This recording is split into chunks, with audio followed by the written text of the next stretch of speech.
María Paula Romo y estábamos conversando. Y María Paula, buenos días. ¿Cómo va la inscripción de ruptura? Buenos días, Janet. Muy bien, muchas gracias. Nosotros presentamos hace algunos meses, hicimos una entrega de 240,000 firmas más o menos, y en ese momento nos dijeron hay todavía un monto adicional que cubrir. A este día hemos entregado al Consejo Nacional Electoral aproximadamente 380,000 firmas que cubren de sobra las 160,000 que se requieren, así que es cuestión ya de un par de formalidades, de una última verificación, y esperamos que esté listo en un mes más, inscritos, con todos los otros requisitos que el Consejo debe verificar. Así que estamos contentos, pero ha sido un esfuerzo muy grande. 380,000 firmas no son sencillas, la verificación es una verificación estricta, esperemos que solo estricta y sin ninguna intención pues de dificultarle a alguien o a alguna organización el registro, esperamos que no, pero por supuesto para cada organización que se presente luego, también esos datos van subiendo, esa cantidad de firmas que se requieren van subiendo.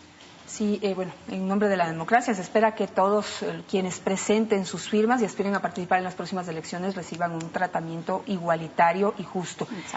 Digamos pues que todo concluirá bien y que ustedes podrán participar como aspiran en las próximas elecciones. Ahora quisiera hablar sobre las reglas que se han planteado. ¿Cómo ve usted las reformas al nuevo Código de la Democracia? Sí, nosotros vamos a participar en el próximo proceso electoral. Esperamos también no enfocarnos solamente en eso. Tener un espacio político, crear un espacio político responsable es pensar más allá de la próxima elección también. Así que vamos a participar en las próximas elecciones y presentar las mejores propuestas y los mejores candidatos posibles. Las reglas efectivamente con el Código de la Democracia dificultan mucho más la participación por varias cosas. Primero porque la fórmula de asignación de escaños que se mantiene en el Código de la Democracia, a pesar de que la Asamblea aprobó una distinta, pero luego el veto confirmó las reglas, esa fórmula es una fórmula que beneficia las votaciones mayoritarias. Entonces, ese es un tema. El segundo es el que tiene que ver con las reglas para la campaña. No solamente algunas restricciones que son ambiguas para los medios de comunicación, sino sobre todo una gran libertad para que el Estado pueda pagar cualquier cantidad de publicidad en la época de campaña, en esos 45 días previos, con algo que me parece que le hemos puesto poca atención. Al reemplazar el artículo 203 del Código de la Democracia, cambiar la prohibición por las excepciones que son tan amplias, a sumar ahí, poner adicionalmente la prohibición para los medios de comunicación, hay una frase que cambia, que no se repite y que termina eliminada, y es la que prohibía el recurso de bienes públicos para la campaña. Porque el artículo original, además de hablar de prohibir la publicidad estatal, decía, y se prohíbe el uso de bienes y recursos públicos con fines de campaña. Esa línea ya no asoma.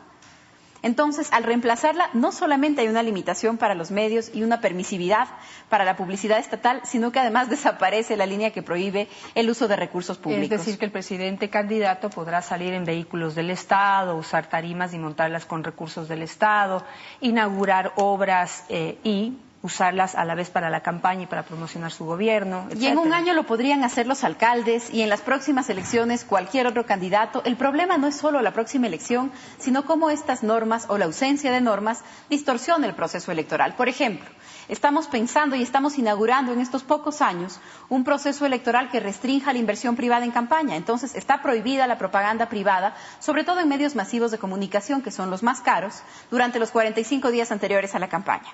Pero lo que estamos viendo ahora es que vamos a tener un año de publicidad pagada.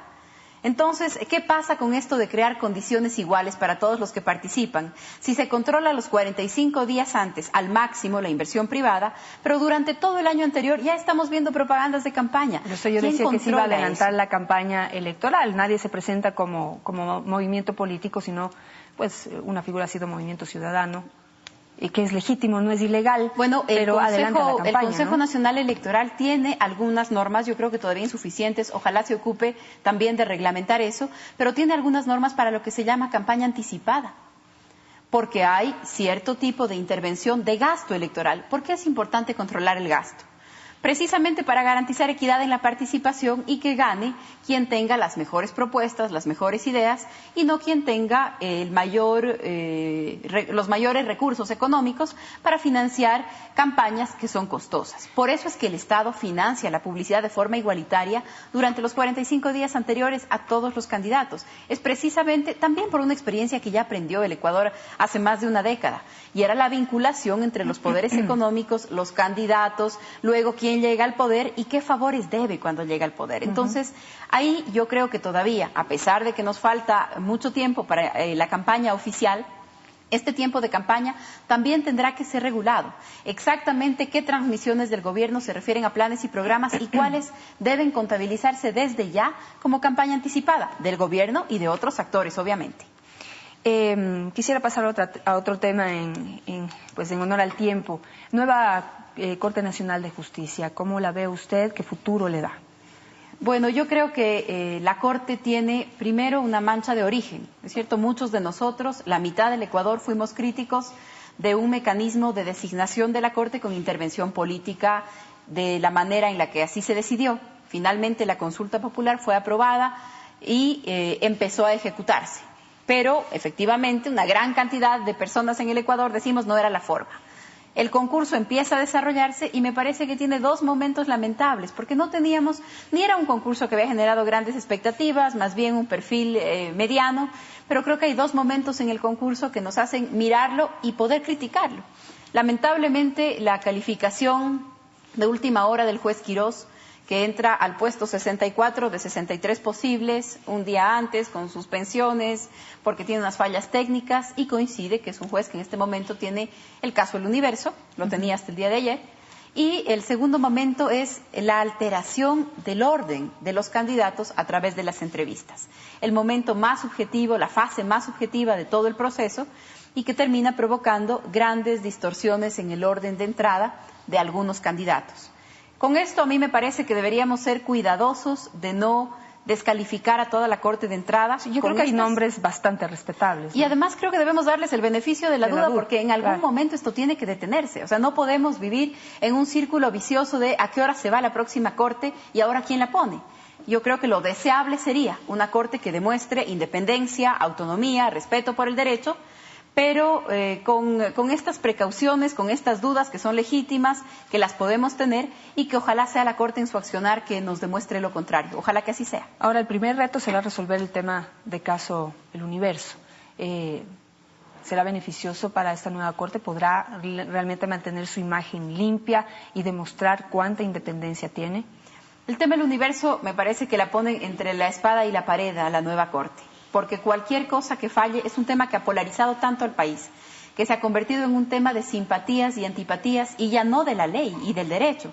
Entonces me parece que cualquier cosa que falle la Corte tendrá a medio país dudando de la legitimidad del fallo. Eso es lo que provoca politizar así las instancias judiciales. Entonces creo que nos vamos a enfrentar a una Corte que está un poco asfixiada con ese caso, que ojalá haga lo correcto, porque de lo contrario sí todas las sospechas que son legítimas serán comprobadas, y entonces será muy difícil pensar en una Corte que recupere la confianza, que se la gane. Y claro, necesitamos jueces que sepan que en la Corte Nacional tendrán casos muy complicados. Examinan los temas de casación, por supuesto, pero también juzgan a quienes tenemos fuero. Y eso significa que no tienen una tarea fácil y que no se pueden poner nerviosos por los recursos, que no se pueden poner nerviosos si es que un abogado interpone recursos, y que no se pueden poner nerviosos si el presidente comenta algo en la sabatina, porque para eso la Corte Nacional de Justicia debe estar por encima de las simpatías, de las afinidades y de los temores a cualquier tipo de poder político, fáctico, lo que sea. No se pueden poner nerviosos ni por las sabatinas ni por los recursos, tienen que explicar sus fallos en derecho. Eso es lo que esperamos de la Corte. Como su mejor fortaleza siempre es la ley y la Constitución, quisiera recoger su comentario sobre las declaraciones que ha dado el juez de Pacheco, si no me equivoco el nombre, el juez que no asistió a la audiencia de Diario Universo y por la que no se pudo realizar. Primero dijo que estaba enfermo, ha presentado un certificado médico, pero ahora sale a decir que recibió muchas presiones por parte de los abogados del Diario El Universo. ¿Es eso posible? ¿Puede un juez salir a decir después lo que le está sucediendo y no actuar como la ley y su responsabilidad lo obliga, que era asistir a esa audiencia y resolver el caso? Mire, yo creo que es el modelo Fabricio Correa, ¿no? Que la persona que es acusada se convierte de pronto en el acusador, que la persona que es investigada y a quien se le exigen explicaciones, de pronto es el habilitado para cuestionar a todos los demás que actúan en un proceso. En este caso, el juez efectivamente declaró que no podía asistir a la audiencia, tenía un certificado médico y dice que las presiones las ha recibido a través de los recursos judiciales.